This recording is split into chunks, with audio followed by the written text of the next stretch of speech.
नमस्कार साथियों, अपने पीछे वाली क्लास के अंदर पढ़ के आए थे शुष्क बेल्ट को और आज अपने करेंगे अब अर्ध शुष्क बेल्ट को। शुष्क कंप्लीट हो गया, अब कुछ बातें करेंगे अर्ध शुष्क बेल्ट के अंदर। देखो एक बार मैं छोटा सा रिपीट कर देता हूँ कि अपने कौन सा चल रहा है, उत्तर पश्चिमी मरु प्रदेश। कौन सा? उत्तर पश्चिम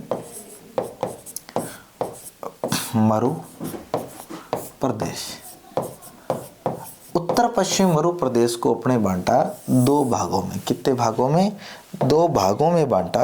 और कौन कौन से भाग अब अपने बात करें तो ये भाग थे शुष्क और अर्ध शुष्क। देखो एक है शुष्क प्रदेश और एक है अर्ध शुष्क। ये लो जी, एक आपका कौन सा? अर्ध शुष्क। शुष्क को बांटा है दो भागों में। एक कौन सा? बालुका स्तूप युक्त। और एक कौन सा आपका? बालुका स्तूप मुक्त। अब ये भाग अपने पूरा कर लिया। ये जो बेल्ट था ये दोनों पार्ट इसके कर दिए। आज अपने बांटेंगे, आज पढ़ेंगे अर्ध शुष्क को। और अर्ध शुष्क को गुरुजी कौन कौन से पार्ट है? एक तो कौन सा? घग्गर बेसिन। कौन सा? घग्गर बेसिन। अब जो ये घग्गर बेसिन है ना, बेसिन का मतलब होता है किसी भी नदी का भाव क्षेत्र, जहाँ से नदी निकलती है या उस नदी का एरिया जो होगा। घग्गर बेसिन एक आएगा आपका शेखा वाटी क्षेत्र। कौन सा? शेखावाटी क्षेत्र। एक आपका आएगा नागौरी उच्च भूमि। एक आपका आएगा लूणी बेसिन। एक आपका कौन सा जाएगा? लूणी बेसिन। ठीक है, ये आपकी चर्चा है। अब इनको अपने पढ़ने से पहले सबसे पहले घग्गर बेसिन, उसके बाद शेखावाटी, उसके बाद नागौरी, उसके बाद लूणी बेसिन। तो सबसे पहला पार्ट शुरू करने जा रहा हूं मैं। कौन सा? घग्गर बेसिन। देखो एक आपका भाग आ गया। कौन सा? घग्गर बेसिन। और जो घग्गर बेसिन एरिया है उसके बारे में अगर बात करें अपने, देखो ये कौन कौन से जिले में? अब घग्गर नदी हनुमानगढ़ में आती है, हनुमानगढ़ के बाद श्री गंगानगर में बस। तो एक तो कौन सा एरिया आएगा? श्री गंगानगर। और एक आपका कौन सा आएगा? हनुमानगढ़। एक श्री गंगानगर है और एक कौन सा है? हनुमानगढ़। अब गुरुजी इस एरिया को एक नाम दिया जाता है अन्न का कटोरा। अन्न या धान का कटोरा। अन्न या धान का कटोरा। इस एरिया में अन्न का कटोरा, धान का कटोरा इसे कहते क्यों हैं? यहाँ एक नदी आती है महाराजा गंगा सिंह, जिसे राजस्थान का भागीरथ, भारत के भागीरथ के नाम से जाना जाता है। उनके अकॉर्डिंग उन्होंने एक गंगा नहर लेके और गंगा नहर से यहाँ सिंचाई की गई। उसके बाद उनकी प्रेरणा से, गंगा नहर की प्रेरणा से एक राजस्थान नहर का निर्माण हुआ। मतलब यहाँ सिंचाई की व्यवस्था प्रॉपर है और इस कारण यहाँ कृषि क्या है? सर्वाधिक है। जैसे यहाँ मौसमी है, माल्टा है, किन्नू है, आपका अंगूर है, आपकी गाजर है, आपका गन्ना है, आपकी सरसों है, आपके अगर बात करूँ मैं गाजर, हाँ गाजर तो बोल दिया, गाजर है। ये तमाम सारी चीज़ें क्या सर्वाधिक होती है। कौन से बेल्ट में? श्री गंगानगर हनुमान बेल्ट में, गढ़ बेल्ट के अंदर। इस कारण इसे अन्न का कटोरा, धान का कटोरा कहते हैं। अन्न भी खूब होता है, धान भी खूब होता है, फ्रूट भी खूब होता है। तो मैं यहाँ कह दूँ इसे अन्न का कटोरा, धान का कटोरा कहते हैं, क्योंकि यहाँ गुरुजी मैं सारी चीज़ें लिख देता हूँ।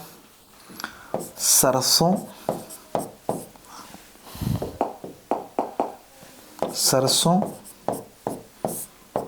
गेहूं, सरसों गेहूं चावल, सरसों गेहूं चावल। उसके बाद आपकी तिलहन के अंदर क्यों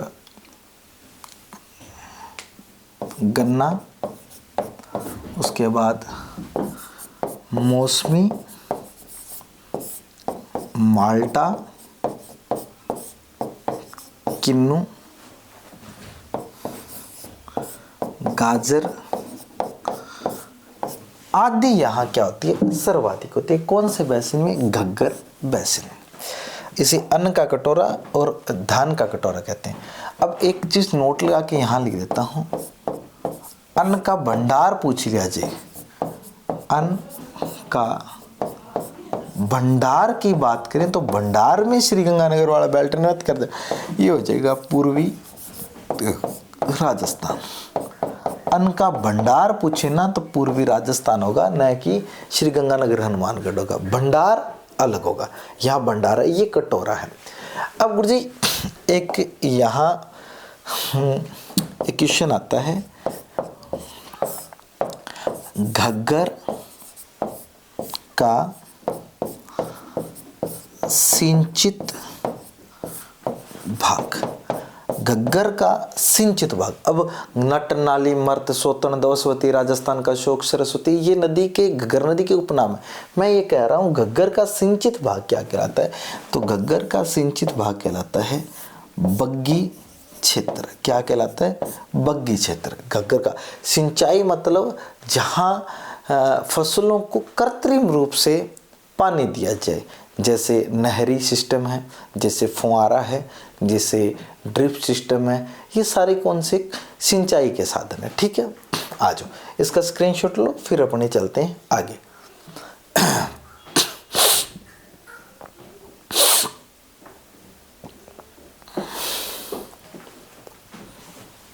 नेक्स्ट, यहाँ इसके बाद अपने पढ़ने जाएं तो आपका एक क्षेत्र आता है शेखावाटी क्षेत्र। कौन सा आता है? शेखावाटी क्षेत्र। और शेखावाटी जो क्षेत्र है उसके बारे में बात करते हैं। तो शेखावाटी क्षेत्र सिक्कर, चूरू, झुंझुनू, ये लो जी, ये इसमें एरिया में आएंगे कौन कौन से जिले? तो आपका एक तो आएगा सिक्कर, चूरू, झुंझुनू। सिक्कर, चूरू, झुंझुनू। अब सिक्कर, चूरू, झुंझुनू शेखावाटी क्षेत्र में, अब गुरु जी यहाँ बड़ी अच्छी लाइनें हैं, आप लोग थोड़ा सा समझने को। शेखावाटी क्षेत्र को क्या कहते हैं? आंतरिक प्रवाह क्षेत्र। ठीक है, आंतरिक प्रवाह क्षेत्र इसी को कहते हैं तोरावाटी क्षेत्र। अब क्यों कहते हैं? शेखावाटी क्षेत्र के अंदर आंतरिक प्रवाह की नदियां क्या है? सर्वाधिक है। आंतरिक प्रवाह मतलब जिनका उद्गम ना तो राजस्थान से और ना ही जिनका उद्गम समापन जो है ना तो अरब सागर में हो ना ही बंगाल की खाड़ी, उद्गम जहां मर्जी से हो, मतलब किसी भी क्षेत्र विशेष में विलुप्त हो जाए, कहीं भी विलुप्त हो जाए। ठीक है, तो वो क्या कहलाती है? आंतरिक प्रवाह की नदियां। फिर राजस्थान में 3 प्रकार की नदियां थी, जो अरब सागर में जल लेके जाएगी वो अरब सागर की नदियां, जो बंगाल की खाड़ी में लेके जाएगी बंगाल की खाड़ी की नदियां, और जो ना अरब में लेके जाए ना बंगाल में लेके जाए वो कौन सी होगी? आंतरिक प्रवाह। तो इस शेखावाटी क्षेत्र में आंतरिक प्रवाह की नदी यहाँ क्या है? सर्वाधिक। तो इस प्रदेश को कहते हैं आंतरिक प्रवाह क्षेत्र। कौन सा? आंतरिक प्रवाह। अब आंतरिक प्रवाह क्षेत्र में इनकी एक विशेष नदी जो मोस्ट इंपोर्टेंट, राजस्थान की आंतरिक प्रवाह की सबसे लंबी नदी आती है कांतली नदी। तो कांतली नदी इस बेल्ट में बहती है। सिक्कर की जो खंडेला की पहाड़ियां सिक्कर से निकलती है, मंडरेला की पहाड़ियां झुंझुनू तक जाती है, चूरू की सीमा तक जाती है। अब क्या है कि इसी कांतली नदी को कहते हैं तोरावाटी। इसी कांतली नदी को तोरावाटी कहते हैं। अब तोरावाटी भी फिर इसी क्षेत्र को कहेंगे। देखो मैं यहां लिखूं, शेखावाटी क्षेत्र को आंतरिक प्रवाह क्षेत्र भी कहते हैं। क्या जी? आंतरिक प्रवाह क्षेत्र। आंतरिक प्रवाह क्षेत्र क्या कहते हैं? इसी कहेंगे। क्यों? क्योंकि यहां सर्वाधिक नदियां, यहां सर्वाधिक नदियां आंतरिक प्रवाह,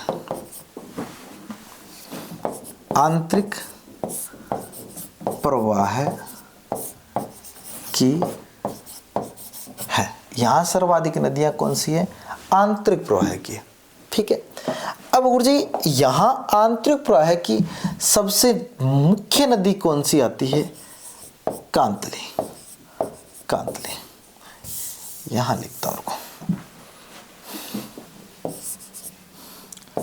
यहां की मुख्य नदी कौन सी है? कांतली नदी। कौन सी नदी? कांतली नदी है। और इसी कांतली नदी को क्या कहते हैं? कांतली नदी के प्रवाह क्षेत्र को कांतली नदी के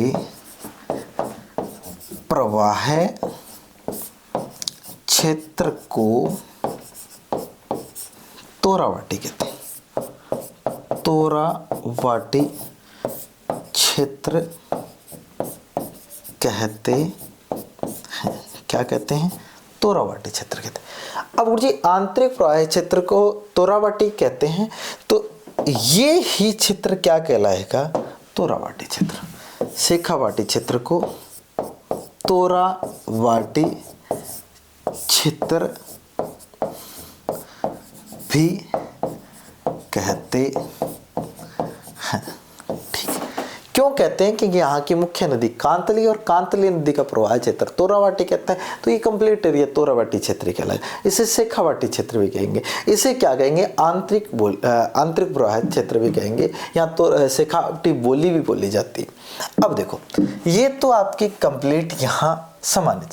यहाँ के कुछ नाम आते हैं, जैसे बीड़, एक आता है शब्द आता है बीड़। बीड़ शेखावाटी क्षेत्र में बीड़ किसे कहेंगे? घास के मैदान। घास के मैदान को क्या कहेंगे? बीड़। एक आता है जोहड़, शब्द आता है जोहड़। जोहड़ किसे कहेंगे? शेखावाटी क्षेत्र में कच्चे कुएं को। कच्चे कुएं को जोहड़ का मतलब शेखावाटी क्षेत्र में घास के मैदान है। वैसे मरु प्रदेश में कंप्लीट भी यही कहलाता है। अगर यहाँ शेखावाटी क्षेत्र में घास के मैदान की बात करें तो घास के मैदान को क्या कहेंगे? जोहड़। और कच्चे कुएं को क्या कहेंगे? कच्चे कुएं कहेंगे जोहड़, घास के मैदान को कहेंगे बीहड़। अब जोहड़ का गहरा भाग ये देख लेना यार। एक शब्द आता है चोभी, यहीं लिख देता हूं मैं। चोभी किसे कहेंगे? जोहड़ का गहरा भाग, मतलब जोहड़ का गहरा भाग चोभी कहलाता है। और एक बात और लिख देता हूं, सर लवणीय भूमि। लवणीय भूमि को क्या कहेंगे? जोहड़। लवणीय भूमि को क्या कहेंगे? जोहड़। यहाँ लवणीय भूमि को क्या कहेंगे? सर। लवणीय भूमि को सर कहेंगे। और चोभी का मतलब जोहड़ का गहरा भाग, और बीहड़ का मतलब घास के मैदान, जोहड़ का मतलब कच्चे कुएं। ये यहाँ के स्थानीय नाम हो जाएंगे। यहाँ तक इसका स्क्रीनशॉट लो, फिर आगे चलते हैं अपने। यहां तक करो, फिर आगे चलते हैं।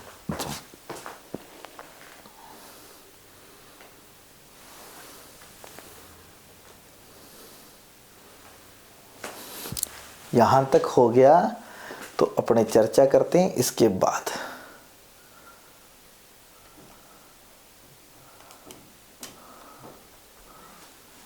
ठीक है। अच्छा, जोहड़ और शेखावाटी क्षेत्र हो गया। इसके बाद आता है एक शब्द पार्ट। देखो यहाँ एक मिनट, थोड़ा सा मैं रिपीट करता। ये घग्गर बेसिन हो गया। हाँ जी, एक क्लियर। ये घग्गर बेसिन हो गया, बिल्कुल हो गया जी।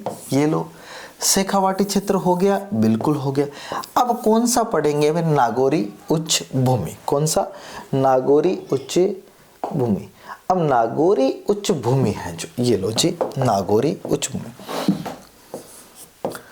नागौरी उच्च भूमि। अब इस नागौरी उच्च भूमि को एक शब्द और दिया जाता है। क्या दिया जाता है गुरुजी? कुब्बड़ पट्टी। कुब्बड़ पट्टी, ठीक है। और इसी को कहते हैं बांका पट्टी। ये लो जी। अब ये कुब्बड़ पट्टी और बांका पट्टी क्या लफड़ा है सर? देखो, नागौरी उच्च भूमि को कुब्बड़ पट्टी और क्या कहेंगे? बांका पट्टी। मैं कहूं कि कहते क्यों हैं? कुब्बड़ पट्टी बांका पट्टी कहेंगे क्यों?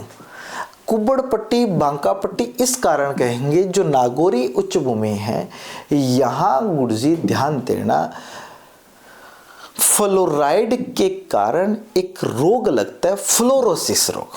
फ्लोराइड के कारण क्या लगता है? फ्लोरोसिस रोग लगता है। अब यहां नागौरी उच्च में फ्लोराइड के कारण एक रोग लगता है, फ्लोरोसिस। और फ्लोरोसिस जिस व्यक्ति को रोग लग जाता है उसकी हड्डियों में बांकापन और दांतों में पीलापन हो जाता है। हड्डियों में बांकापन, दांतों में पीलापन। अब हड्डियों में बांकापन मुझे सभी में होता है, पर रीढ़ की हड्डी पे अगर ज्यादा बांकापन आ गया तो क्या बंदा कुबा हुआ दिखाई देगा? अब कुबा हुआ दिखाई देता, उस एरिया में अधिकांश लोग क्या है? कुबे हुए। तो इस कारण से क्या कहेंगे? कुब्बड़े पट्टी। और बांके दिखाई दे रहे हैं, इस कारण बांके पट्टी, बांका पट्टी। क्यों है कुबा और बांकापन? फ्लोराइड के कारण एक रोग लगता है जिस रोग का नाम है फ्लोरोसिस। फ्लोरोसिस। ये लो जी, आ जाओ। यहां मैं कहूं फ्लोराइड के कारण रोग बराबर फ्लोरोसिस रोग। कौन सा रोग? फ्लोरोसिस रोग। अब फ्लोरोसिस रोग जिस व्यक्ति को लग गया, फ्लोरोसिस रोग जिस व्यक्ति को लग गया और उसका इफेक्ट तो पड़ेगा। अब कोई रोग लगेगा तो इफेक्ट तो पड़ेगा। अब रोग का इफेक्ट अगर पड़ेगा साथियों तो क्या पड़ेगा? हड्डियों में बांकापन व दांतों में पीलापन होगा। भाई जिस व्यक्ति को ये रोग लग गया, फ्लोरोसिस रोग लग गया, उसमें उसके साथियों क्या होगा? दांतों में पीलापन होगा और हड्डियों में क्या होगा? बांकापन होगा। ठीक है, किस कारण? फ्लोराइड के कारण, फ्लोरोसिस रोग के कारण। अब साथियों, फ्लोराइड की समस्या से सर्वाधिक ग्रसित जो एरिया है उसके बारे में भी देखें यार, देखना तो पड़ेगा। अब देखें तो गुरुजी कौन से कलर में देखें? ये इसमें देखो। अब यहां देखना,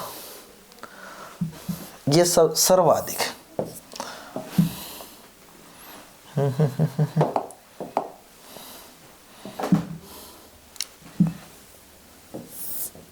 ये लो, सर्वाधिक जो ग्रसित जिला है वो कौन सा है? नागौर। सर्वाधिक ग्रसित कौन सा जिला? नागौर। और नागौर में कौन सी तहसील?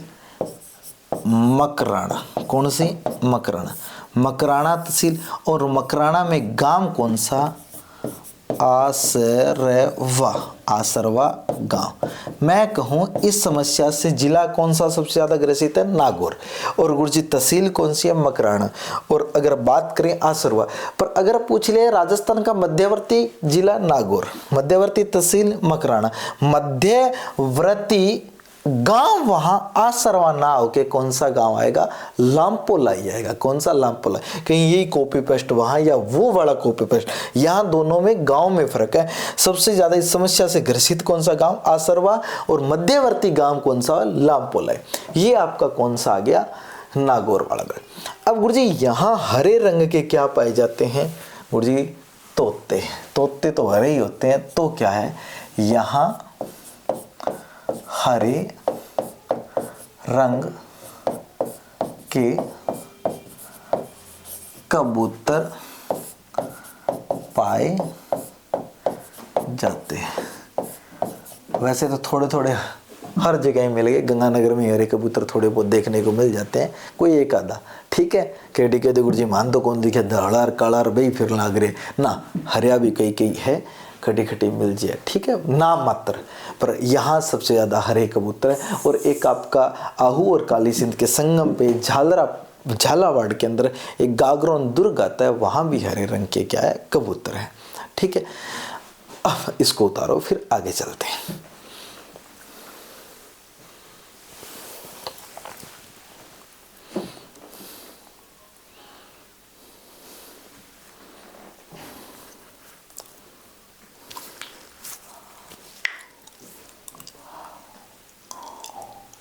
हो गया श्री राम। अगर हो गया तो इसके बाद अपने लास्ट टाइप देखो, यहाँ घग्गर भी हो गया, शेखावाटी में, नागौरीच में। अब कौन सा, लूणी नदी का बस। अब जो लूणी नदी है ना, लूणी नदी, इस लूणी नदी के बेसिन की बात करें, किसके बारे में बात करें, लूणी नदी। मैं यहाँ कहूँ लूणी बेसिन, या इसे बोलेंगे गोडवाड़ प्रदेश। क्या बोलेंगे, गोडवाड़ प्रदेश। ये लूणी बेसिन और गोडवाड़ जो प्रदेश है, इसके बारे में अगर चर्चा करें अपने, तो ध्यान देना, ये आपकी जो लूणी नदी है, ये निकलती है नाग पहाड़ अजमेर से। अजमेर के बाद थोड़ी ऊपर जाएगी नागौर, नागौर के बाद वापस कहाँ आएगी, दक्षिण के अंदर ब्यावर में, ब्यावर के बाद वापस थोड़ा सा एरिया पाली में, फिर आपका जोधपुर में, जोधपुर के बाद बालोतरा में, बालोतरा के बाद बाड़मेर में, बाड़मेर के बाद जालोर में होती हुई आगे चली जाएगी गुजरात में, गुजरात के बाद जाएगी कच्छ के रण में। अब लूणी बेसिन, अब मरु प्रदेश में लूणी अजमेर तो नहीं आएगा भाई, अजमेर नहीं आएगा, तो नागौर तो आएगा, बिल्कुल आएगा। अब जो जो एरिया मरु प्रदेश वाला बेसिन है उसको ऐड करेंगे। तो देखो यहां अगर मैं बात करूं, नागौर है, बिल्कुल है। नागौर के बाद गुरुजी अगर मैं बात करूं, यहां जोधपुर है, बिल्कुल है, जोधपुर है। आ गया बालोतरा है, बालोतरा है। बालोतरा के बाद बाड़मेर है, बिल्कुल है, बाड़मेर। बाड़मेर के बाद जालोर है, बिल्कुल है।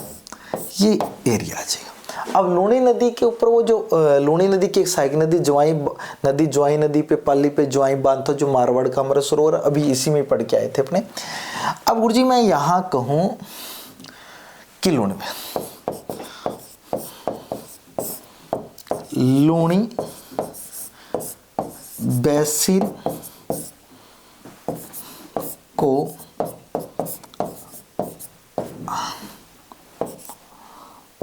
अंतिम छोर पर रेह या नाडा कहते हैं। लूणी नदी को अंतिम छोर पे, मतलब जो जालोर व बाड़मेर का एरिया है, वहां रेह या नाडा कहा जाता है। रेह या नाडा कौन सा भाग होता है, लवणीय भाग। कौन सा, लवणीय भाग। अब मैं यहां एक बात और लिख दूं कि सर जो लूणी नदी है वो आधी खारड़ी और आधी मीठड़ी है। ये लो जी, लूणी नदी को आधी खारड़ी आधी मीठड़ी मीठड़ी नदी भी कहते हैं। लूणी नदी को आदि खारड़ी और आदि मीठड़ी नदी भी कहते हैं। अब लूणी नदी को आदि खारड़ी और आदि मीठड़ी क्यों कहते हैं? क्योंकि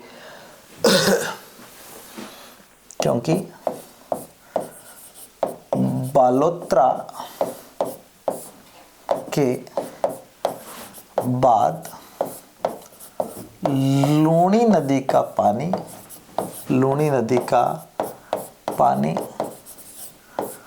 पानी खारा हो जाता है।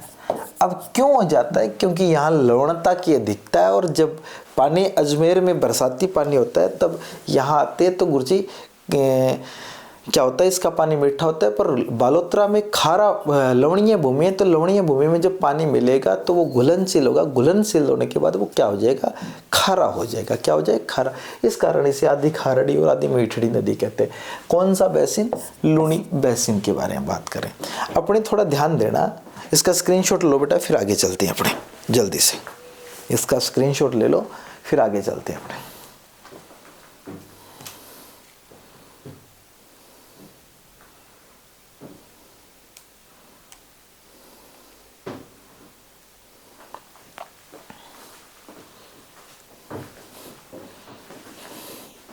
जल्दी से आ जाओ। अब मैंने 4 भाग करवाए आपको, कौन कौन से, उनका एक बार रिपीट करवा दो। देखो अपने भाग कौन सा पढ़ रहे हैं, आज ये पूरा हो गया मेरे भाई, उत्तर पश्चिमी मरु प्रदेश। अब जब उत्तर पश्चिमी मरु प्रदेश के बारे में पढ़े तो शुष्क था, इन दोनों को बालू का स्तूप और बालू का स्तूप मुक्त को कंप्लीट कर लिया। अर्धशुष्क के 4 भाग थे, वो अभी पढ़े हैं। गग्गर पढ़ा है, शेखावाटी, नागौरी चूमी, लूणी बस। अब गग्गर के अंदर क्या था, हनुमानगढ़ और श्रीगंगानगर बेल्ट था। अन्न का कटोरा, धान का कटोरा, यहाँ सरसों हो गई, गेहूं हो गया, चावल हो गया, मक्का हो गया, ये मौसमी माल्टा किन्नू हो गया, ये सर्वाधिक है। उसके बाद अन्न का भंडार की बात करें तो पूर्वी राजस्थान होगा, ठीक है, कटोरा ये होगा। या घग्गर नदी के सिंचित भाग को क्या कहते हैं, बग्गी कहते हैं। क्या कहते हैं, बग्गी कहते हैं। उसके बाद अगर मैं बात करूं शेखावाटी क्षेत्र की तो सिक्कर, चूरू, झुंझुनू, यहाँ बीड़ क्या घास के मैदान कहलाते हैं, जोहड़ कच्चे कुएं कहलाते हैं, कच्चे कुएं का गहरा भाग क्या कहलाता है, चोबी। और अगर बात करें सर तो सर लवणीय भूमि कहते हैं।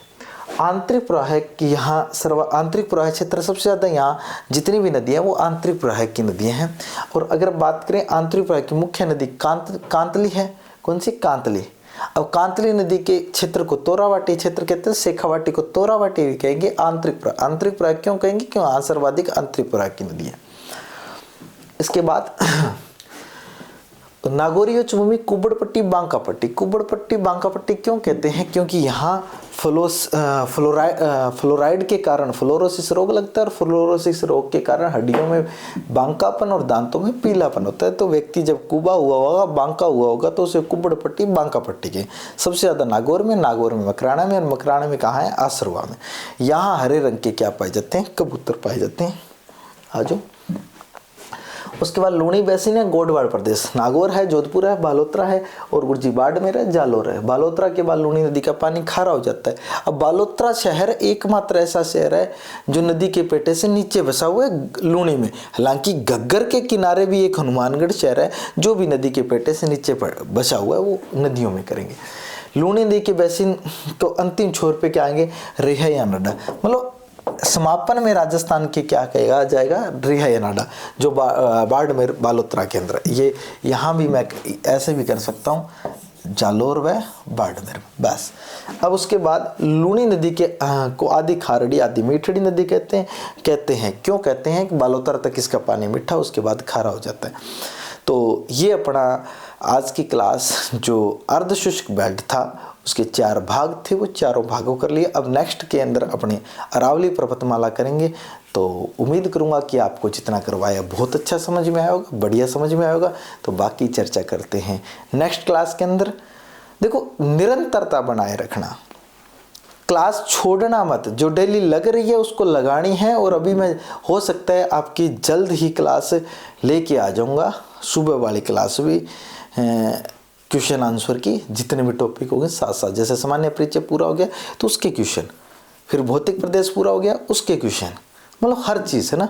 तो उम्मीद करूँगा कि बढ़िया समझ में आया है, अच्छा पढ़ रहे हो, अच्छी मेहनत कर रहे हो। देखो मेहनत करोगे तो कोई रोकने वाला नहीं है आपको, बस आपका इस खोपड़ी का जब पूरे दिन पढ़ के शाम को जब सो ना, लास्ट जो पढ़ाई की बुक बंद करके या काम करके सो, तो आपके अंदर एक संतुष्टि होनी चाहिए कि आज मैंने 24 घंटों का सदुपयोग किया। और जिस दिन अंदर से संतुष्टि होने लगी ना, खुद को संतुष्टि होने लगी, तब आपको दुनिया के किसी भी बंदे को प्रूफ देने की आवश्यकता नहीं होगी। क्योंकि फिर ये मान लेना कि अब अपनी सफलता क्या है, मिलने वाली है। कोई संडे नहीं होना चाहिए, कोई छुट्टी नहीं होनी चाहिए, जो पढ़ना है वो पढ़ना है। मेरा मानना तो यही है कि आज भी अगर मैं कितना भी ज़्यादा काम हो तो ऐसा कोई दिन नहीं जाता, चाहे वहाँ 5 घंटे की जगह 2 घंटे पढ़ लूँ, 2 घंटे की जगह चाहे घंटा ही पढ़ लूँ, पर ऐसा कोई दिन नहीं जाता जिस दिन मैं पढ़ता नहीं। तो उम्मीद आपसे भी करूँगा कि आप भी अपने दिनचर्या को सिस्टमेटिक तरीके से सेट करो, ताकि आपका भी जल्द सिलेक्शन हो, हमें भी खुशी हो, आपकी भी खुशी हो, और आपके घर वालों को हद से ज़्यादा खुशी हो। तो मिलते हैं नेक्स्ट क्लास के अंदर। जय हिंद, जय भारत, जय राजस्थान।